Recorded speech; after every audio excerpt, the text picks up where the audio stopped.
Good day, folks. This is Greg Judy at Green Pastures Farm. Today we're getting ready to move the cow-calf herd on their final move of the day.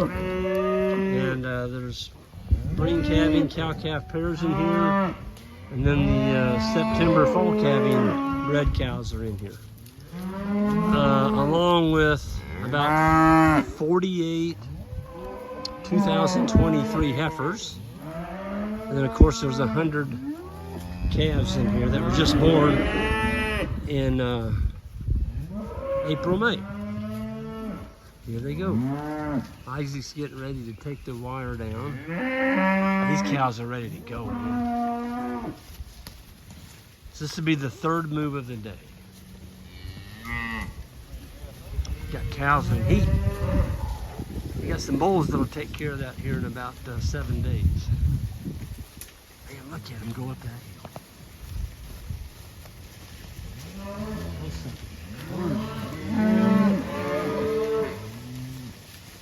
You know, you see them. There you go. Got a nice paddock up there. We used to call that Cedar Ridge, and this is Dave and Sue's farm. And I went in there and cut them all. I left probably 10 or 15, and Dave renamed it. He calls it Cedarless Ridge now. There's good grass up there, folks. Yeah, we're gonna walk up behind the cows. So this would have been broom sedge, cedars, and green moss. That's what this ridge was. And we'll see how much green moss and broom sedge we see up there. I'll give you a tip. You're not going to see very much. So the cows have to walk back down this lane to the water tank. So they've got about close to half a mile walk tonight to get back to water. But you know, cows have 4 legs and they don't mind walking. And if you ever have cows get out, you'll see what I'm talking about. They can flat cover some ground, a lot of ground, quickly. And you wonder how in the world did they go so far in such a short amount of time? It's because they got 4 legs. You and I've only got 2.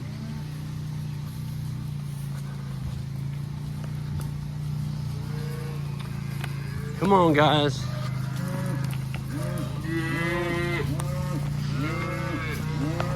Isaac's bringing the mineral.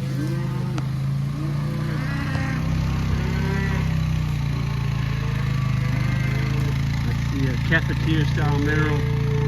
There's 18 different holes on that box. Cows get to select which mineral they need. It's called cafeteria style. Well, I tell you, that wind we had the other day, it really knocked some trees down.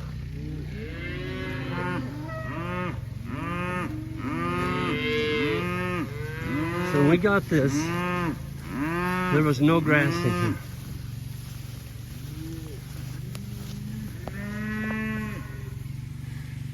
We cut all the cedars. I had Johnny come in and push all the stumps out. I left a few. There's one right there. And there's another one up there. And the rest of it has been taken out. But look at the grass in here. So you got grease. We call this grease grass. There's white clover. You got the Korean Lespedeza. The fescue is kind of stalled out right now. Here's fescue. That's what was grown in the last 60 days. Some weeds. A lot of people get freaked out having weeds. This will probably get brush hogged in July because of this right here. I can stand right here and count 1, 2, 3, 4, 5, 6, 7, 8, 9, 10, 11, 12, 13. There's around 15 autumn olives right here. And see if I get them this summer and just knock that back, that'll be good feed for next year. You got to keep these things short. But when we come in here in the morning, they're going to be here all night. The cattle are going to trim on these leaves. So there is some pretty good food value in the tips, but they're not going to kill them. They're not even going to hurt them. And I know I hear people saying, well, Greg, all you need is some goats. Well, you're right. Y'all can just bring all the goats you want. You take care of them. And you just have a great time with them goats. But if they get on my neighbors here, they're going to shoot them. And that's because they've got food plots over there. And we had goats on this farm. That's why we had to get rid of them. They went in and ate all their food plots. And so we were told either get rid of the goats or they're going to be cannon fodder. And you really can't blame the deer hunters. I mean, they had a ton of money in these food plots, and the goats went in there and ate every single plant. Yeah, they had nothing left to attract the deer. Oh, look at those cows. Think that cow's getting what she needs from grass? Look at that calf.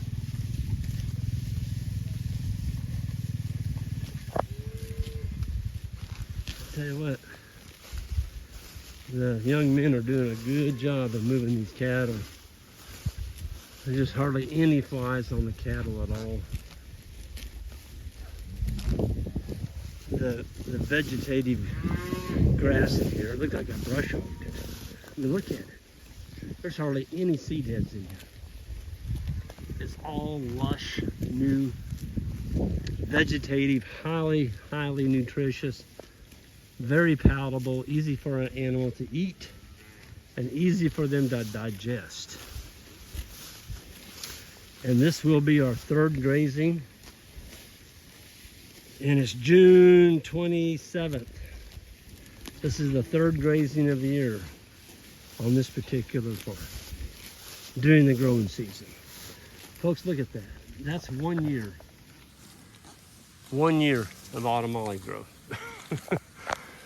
I'm telling you, they're a beast. And the Japanese beetles are here. Look what they're doing to the leaves on that thing. Yeah, we got the Japanese beetles. But you know, when you got diversity in your pastures, if this was all just a solid stand of one forage, I'd be freaking out. I would be thinking about the Japanese beetle wiping me off the face of the planet. You know, they're going to eat everything. Nice cow-calf pair. Folks, I'm going to be posting 4 of them. There's, let me get it right. There's 3 bred cows, South Poles, and 1 is a cow-calf pair. And they're located in Oklahoma. I'm going to be posting those on our website. And if you're looking for some good South Poles, they're fairly young cows. They came from our herd. And the guy is downsizing some. And I got a picture of the bull that they're bred to. He bought the bull from us. Folks, wait till you see this bull. This guy has done a knockout job of raising these cattle. And that bull is nothing but a chunk of meat. And that's what these cows are bred to. So, super nice South Pole bull. People ask me, why did you pick South Pole? Well, right there's the reason. Right there's the reason. I can get them fat. I can raise a calf crop from the cows on grass without feeding them any supplement. And they breed back. You can see how wild my cows are. They're just terribly wild. I mean, just really wild. We got guests here. I've got some clients in from Georgia, And we were in the bull herd a while ago, and he looked at me, he's like, Greg, I haven't been in a bull herd before that I didn't have to be looking over my back for something that's gonna knock me down. I'm like, sir, I said, you don't have to worry about that. We don't keep animals like that. Look at this heifer right here. Now she's gonna be exposed. Look at that. Is that a beautiful animal or what? Heck, there's another one right behind her. That's a cow there. She's got a calf on her. Look at that one. Man. She's just a movie star, man. Look at that. Where's another one? Look at this one. This one's a darker. She's got a darker pigment. Hold on, honey. Well, there's another one right in front of me. There's two of them here. Look at that one. Sorry, I didn't even see you. Look at that one. There's the one that's got the darker pigment. Look at her. These are both born last year, and they're going to be seeing a bull here in about 7 days. Beautiful. All raised on Kentucky 31, clover, weeds, big blue stem, grease grass, autumn olive leaves, Korean Lespedeza, Timothy bluegrass, orchard grass, all forage. Yep. No grain. Folks, I don't believe there's any money in beef cattle if you got to feed them grain all the time, especially in the wintertime. You're giving all your money away on your calf crop when you got to open up that feed bag. Well, Greg, if you don't feed them grain, they're going to get thin. No, they don't. Not if they're the right breed, the right genetics. Folks, these animals are herbivores. Look at them. Look at them.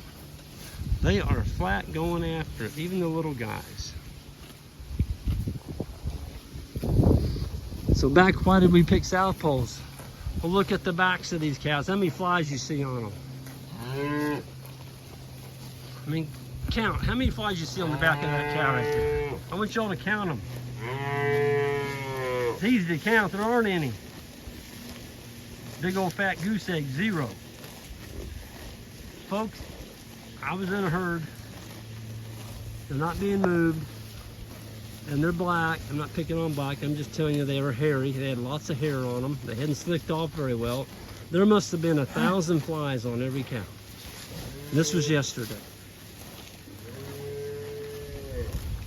And you got 1,000 flies on your cow sucking the blood out of them. Things are not going to go well. Look how slick that bull calf is. Look at that. He ain't got a fly on him either. Just shine. Look like you put armor all on it. These cows are just churning and burning. Look at that. This is where they'll spend tonight at. It's hot out here.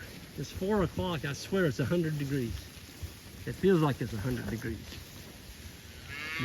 The grass has got a lot of energy in it because of all the intense sunlight. So the cattle are eating very high sugar content forage right now. And this is their 3rd move of the day. Man, look at that calf. Folks, look at the side of this heifer. Look real close. See that? I hope it comes through. It looks like you took an oil rag and just wiped her down with oil. And consequently, she doesn't have a single fly on her. Not a single fly.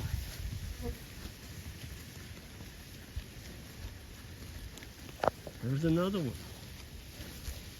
I'm telling you, the boys are knocking it out of the park. I've never in my life seen this many cows. Almost July 1st, we're getting closer. And folks, the flies are hatching. They're out here. There's flies out here. Because the flies are laying the eggs in the manure, and the manure are maggots, and those maggots are hatching The flies are not on the cattle. All this blood for cows to be sucking the, for flies to be sucking the blood out of our livestock, and they're not doing it. Oh my, you gotta see this one right here. Look at this. Well, you talk about boiling. Look at that. Does she look like she's hurting for groceries? Look at the udder on that cow. Folks, learn to pick out good udders. I've got a few in here that aren't so good. I'm gonna get rid of them. But this cow's got a perfect udder. So she's a 9101. So it means she was born in 2019, and she's the 101st calf born in 2019. So she'd be a 5-year-old. Look at that udder. Nice little teats, the size of my little finger. Easy for a calf to get a hold of. The udder's not dropping down. Golly.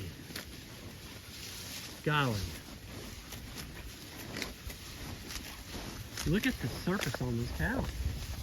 It's just oil. I don't know how you get them any better than that one right there, or this one.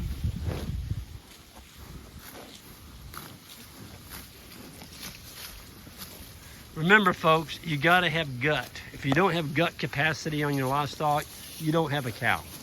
Look at the gut on that cow. And these two here have got calves on them.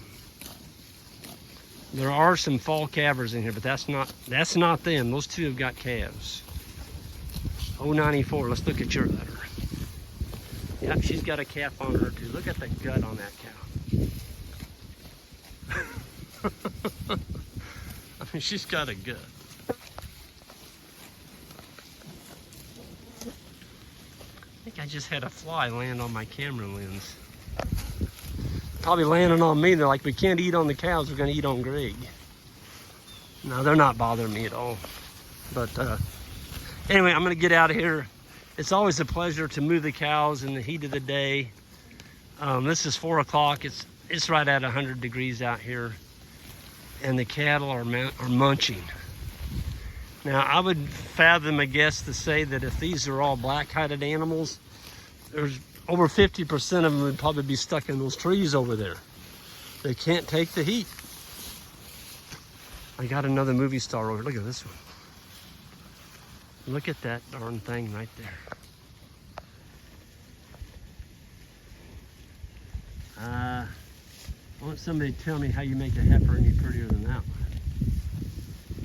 I love it though. You know, we were at a grazing school 2 years ago. We had people in the mob. We walked them right out into the mob.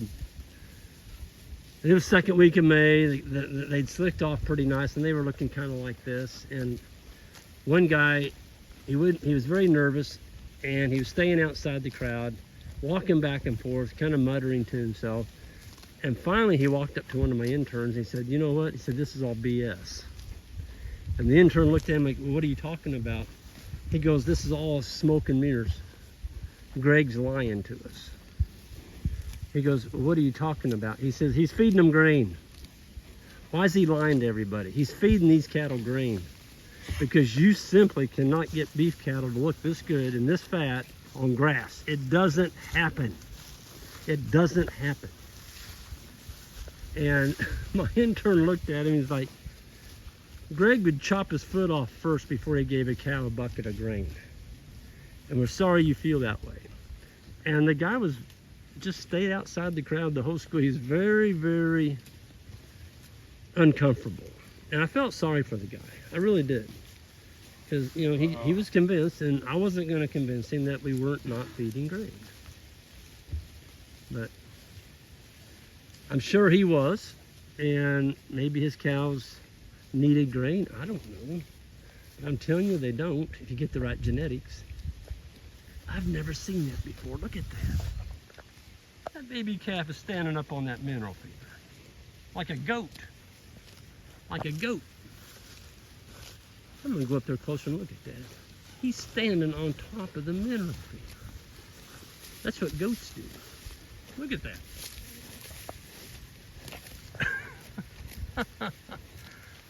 I'll be darned. I've never seen that before. Never seen a calf stand on a mineral feeder.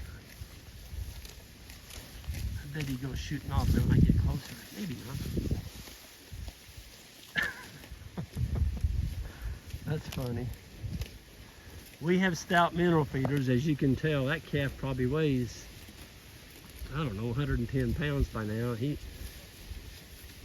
You put a rope on him, I bet you couldn't hold on to him. I bet you he'd drag you across the field. That cow knocked him off. It's like, get off. That is funny. Folks, I'm going to get out of here. It's a beautiful, beautiful evening. I'm going to go enjoy the mob tonight and enjoy our evening. And everyone have a great weekend. And be safe out there. And we'll be seeing some of y'all in Seymour, Missouri. That's going to be coming up on July 12th and 13th. I'm going to be giving a couple talks. Place there you can come and look at the products and demonstrations with fencing and get your discount. And hope to see some of y'all there. Have a good one. Take care.